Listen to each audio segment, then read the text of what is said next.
Welcome to today's edition of the Secret Mental Techniques Club. Today, we are joined by Dr. Berna de la Garza. Welcome, Doctor. Thank you. We are truly delighted, and don't forget that to become a member and sign up for the Secret Mental Techniques Club, all you have to do is send us an email at lasttecnicasecretas@gmail.com with your full name and country of origin. Also, keep in mind that it is completely free to join. Welcome.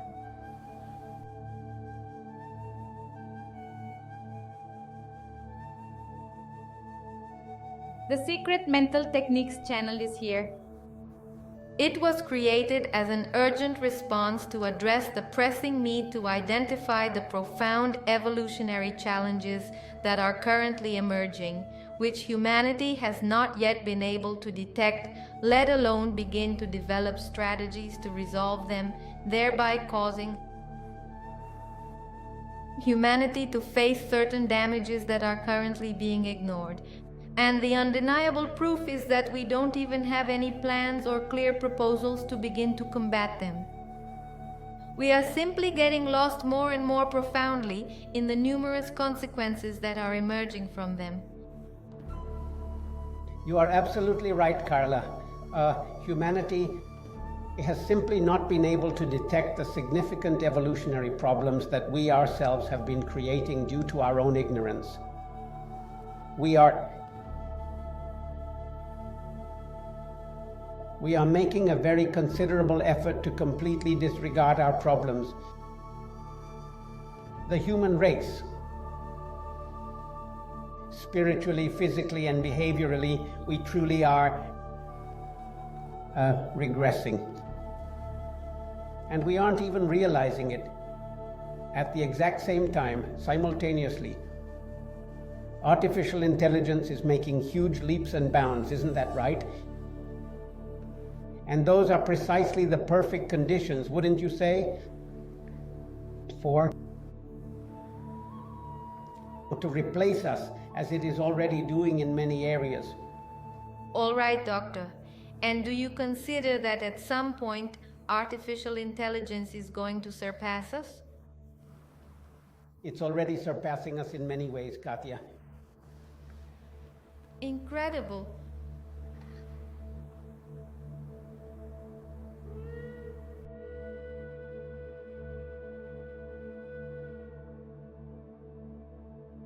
Doctor, currently, human beings understand the precise workings of a machine or a vehicle much better than they comprehend the intricate functions of our very own physical, mental, and emotional being. This growing disconnection with our internal capabilities reflects the fact that if our inherent powers are not being utilized in a constructive manner, it inevitably suggests that we are instead employing them to engage in self-sabotage. Instead of truly evolving, a significant portion of the population appears to be undergoing a regression in their mental and spiritual development. What's your take on this, Doctor? I definitely think we are in a completely different world. We know more about the external than the internal part that allows us to evolve. When you look at it from these scientific angles, it's totally incomprehensible, it's utterly ridiculous, and it's completely absurd. We actually covered this topic in one of the episodes of the Secret Mental Techniques Club. If we have the option to drive a Ferrari every second, every single moment, why would we ever choose a car that serves no real purpose? It just barely gets us from one place to another, any other car or some other type of vehicle. A car that has been completely obsolete for 30 years, hasn't it? It doesn't have seat belts, there's no air conditioning, and the transmission is completely manual. Why would that be? That's exactly what we are doing. And not only that, but we keep picking an older car model because we simply are not keeping ourselves updated. Artificial intelligence is advancing and evolving far more rapidly than any Ferrari. and we are simply unable to keep pace. Doctor, in your opinion, what would you say is the common factor among the majority of the population that's currently influencing us and distracting us from these crucial primary objectives?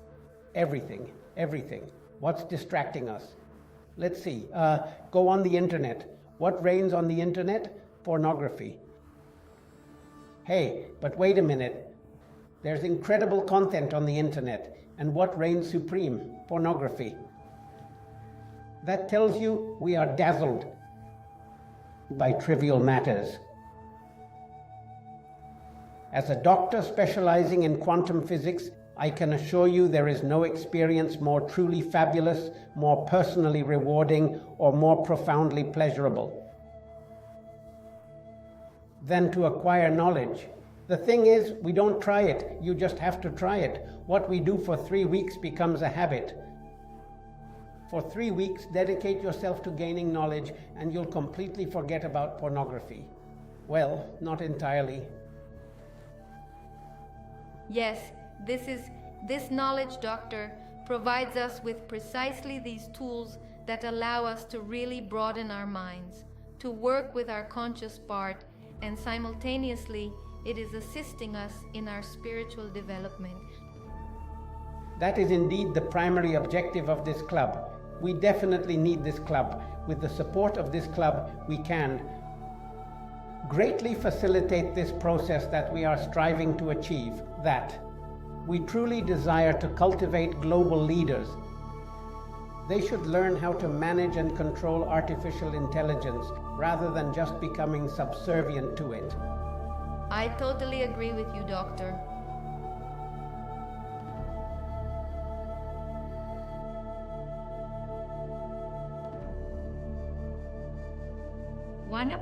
One of the primary aims of this program, Doctor, is to greatly enhance the effectiveness of individuals through the fortification of their conscious minds. The development of the conscious mind entails living a life guided by universal, individual, and altruistic principles, moving away from collective conditioning that is often imposed by ideologies, religions, or extreme forms of nationalism. You're right, Carla. Ignorance, in essence, truly makes one highly susceptible to all kinds of enslavement. This particular program is designed to help you. You can become much more effective in your professional life. This program is going to make you increasingly more prosperous, economically speaking, and it has the potential to advance you significantly in that area within a very short period of time. It's going to make you a better father. It's going to make you a much better husband. It will also make you a more likable, a more pleasant person to be around. You are going to have such magnetism that people are going to want to be around you, will naturally gravitate towards you. So why would you ever opt for the other, lesser path? Here's the Ferrari, just take it. No, I want the other old broken down car, the one that's just sitting there completely useless. What is happening to us is absurd, to the point that Jesus said it. Many people are called, but only a few are chosen. That's precisely the aim of the club, to ensure that you become one of the select few chosen members. Precisely. And the fact is, Doctor, we are not born prepared to confront a world that can suddenly bombard us and truly overwhelm us with all sorts of superficial elements and trivialities. And that's why it's so important to acquire these tools Through the club, and that they help us develop to truly prioritize what will genuinely help us transcend and make a lasting impact. We are very vulnerable. You're right, Carla, and the marketing and the people who have been using this technology, they are really powerful. To control us, to enslave us. They are indeed very powerful and wield significant influence, and it is time for us to rise to their level. Yes. In contrast, Doctor, on the other hand, there are individuals who predominantly operate from their primary minds. In contrast, Doctor, those who operate predominantly from their primary minds tend to be governed by the values and beliefs of the group, guided by external norms that often distance them from their authentic evolutionary purpose. While this particular way of living life was certainly necessary in times past, our technological advancements, particularly the increasing concentration of both political and economic power, in certain circles, and the unethical expansion of artificial intelligence is imposing the exact opposite upon us, an individual evolution grounded in superior levels of consciousness. It is very important, you see, that we take action. That is precisely the objective of the Secret Mental Techniques Club, because we're discussing billions of individuals who are operating from their primary minds. And believe it or not, the primary objective of what I'm about to share with you is for all of us to remain at that same level. There's an expression, what's good for the goose is good for the gander. That is very valid, that was valid in the past, but not anymore. And for that very reason, we have to stand united and mutually support one another, aiding each other in our continued progress. The more we advance in our evolutionary journey, the less susceptible we become to the attacks from these types of individuals. We'll continue.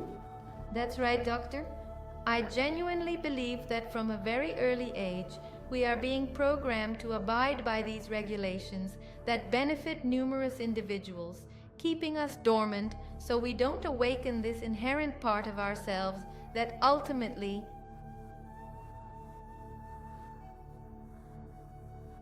will guide us to attain significant and lasting success in all aspects of our lives. That's why in this club we can come together and strengthen each other, because as the saying goes, united we stand, divided we fall. But we have to focus on a positive direction with a conscious mind and be prepared and ready to develop ourselves on all levels, Doctor. And prepared to develop ourselves on all levels, Doctor. No doubt, Clara.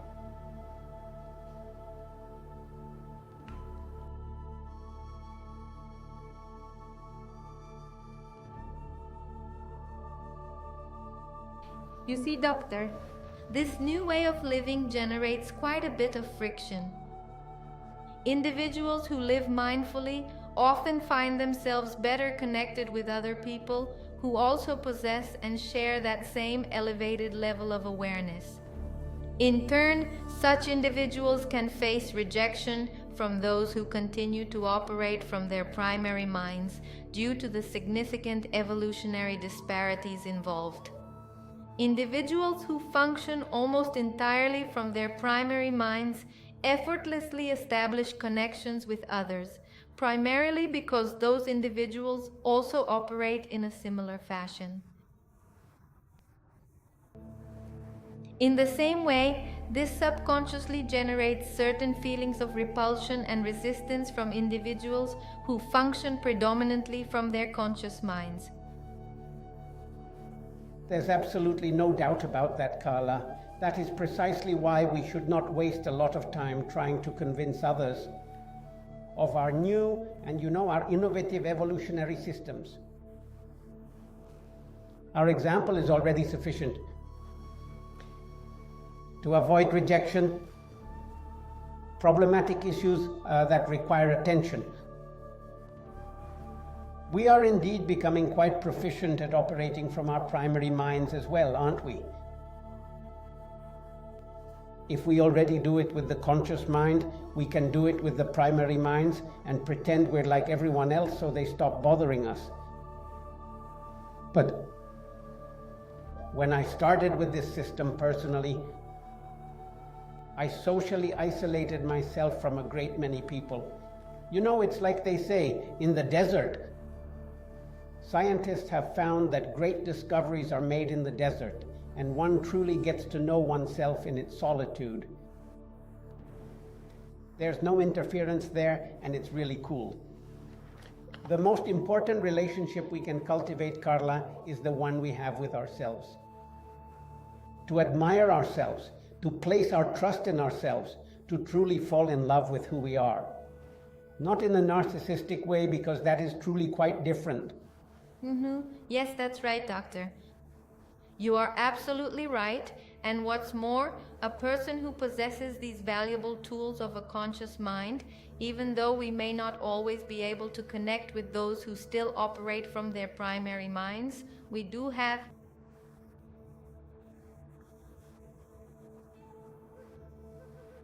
that valuable tool to cope with them and to be able to adapt, wouldn't you say? Unlike a primary mind, which completely rejects it, this type of conscious mind, there's no connection point, and this primary mind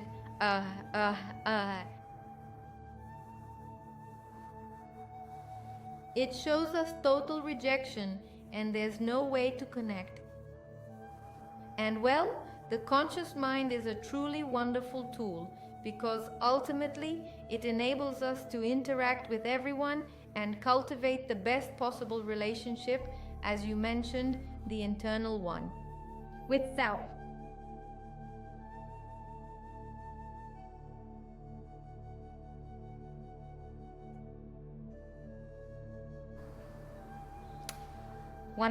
Among the most serious challenges confronting humankind, Doctor, is overpopulation. This is a phenomenon that leads to significant energetic, ecological, and social imbalances. Some suggest that Mother Nature, through mechanisms still not fully understood, such as the utilization of the Earth's magnetic field, which inherently protects us from cosmic aggressions, is being exploited to modify the very forces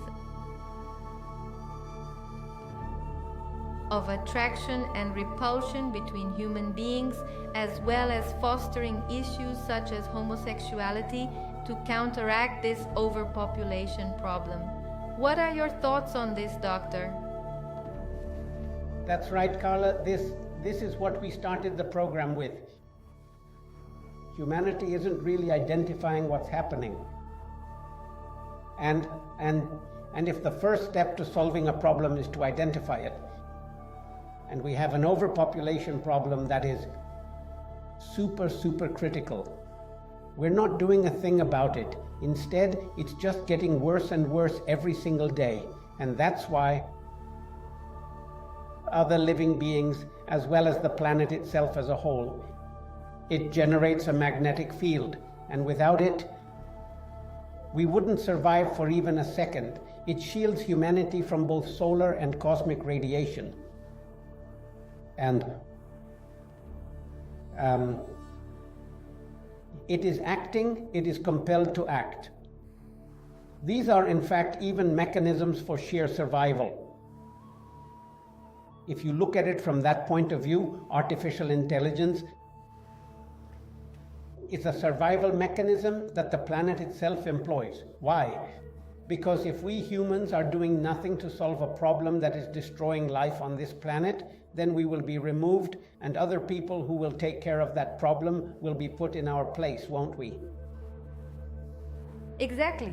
This is precisely why it's so crucial to identify the problem and then truly acknowledge it. Because it frequently occurs, Doctor, that we might be able to pinpoint the problem, but our primitive mind prevents us from truly recognizing it in order to bring about genuine change. It's the of having this awareness and acknowledging it in order to bring about effective changes. perfect.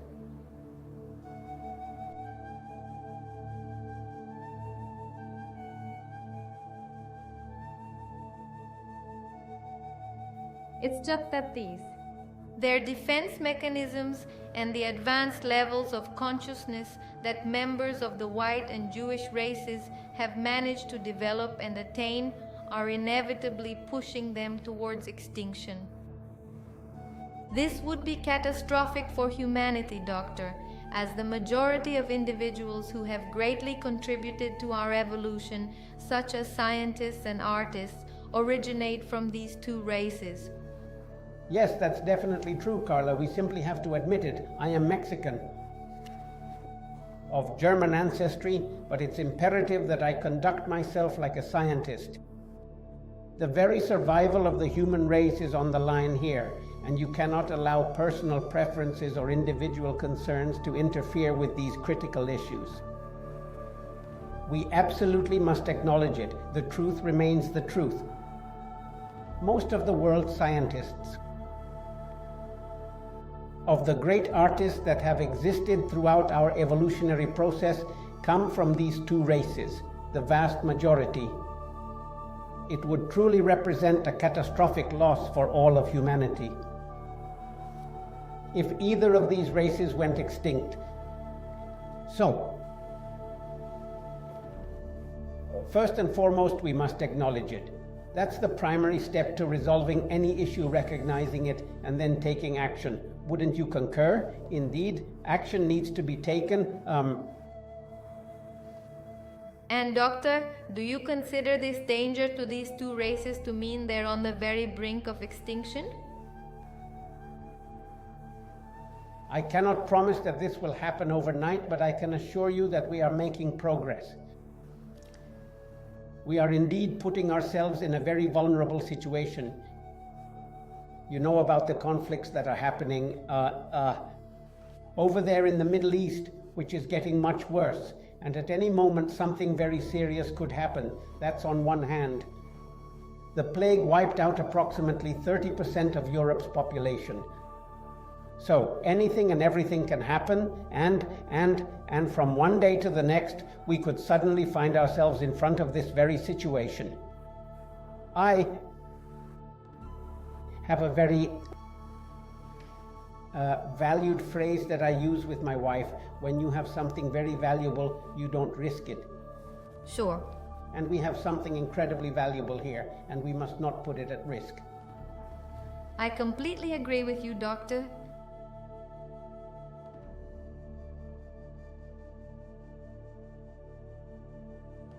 And don't forget to register for the Secret Mental Techniques Club. You'll get to meet many people just like yourselves, and there will be many more surprises. Don't forget.